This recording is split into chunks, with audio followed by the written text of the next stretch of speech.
Kamala Harris has chosen her running mate in the race for president.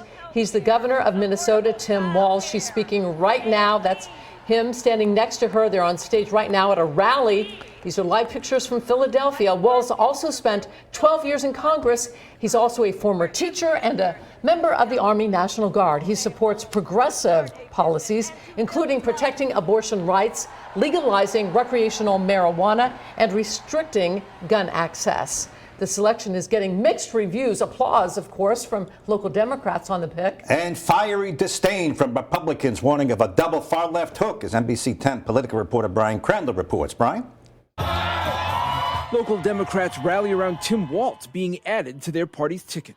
I think he helps the ticket because I think he brings a little bit of reality to this situation. Rhode Island Governor Dan McKee has worked with Walz, who heads the Democratic Governors Association. I've had very close conversations with Tim. I have his cell phone number. It'll be good for Rhode Island to have a governor in the White House. And I just want to say I am happy to be here. Massachusetts Senator Elizabeth Warren in Bristol County today. I just think it's great to have someone who has a long track record of helping working families, a long track record of working across the aisle with Republicans, and most of all, a long track record of getting stuff done. You think this Democratic ticket can kind of steal away some of that middle class, working class kind of anger and angst that Donald Trump seems to tap into and swing independents and some of those folks your party's way? I like your question, and I think this is a moment when Kamala Harris is talking about turning the page.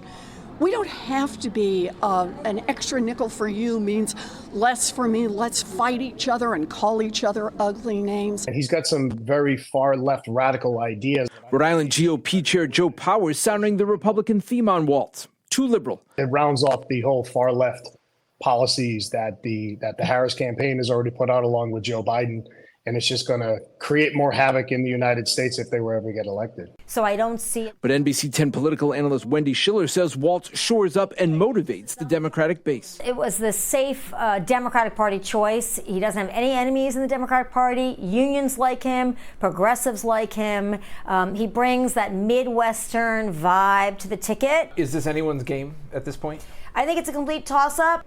And no surprise, all four members of Rhode Island's congressional delegation, all Democrats, expressed their support for the pick. I'm Brian Crandall, NBC 10 News.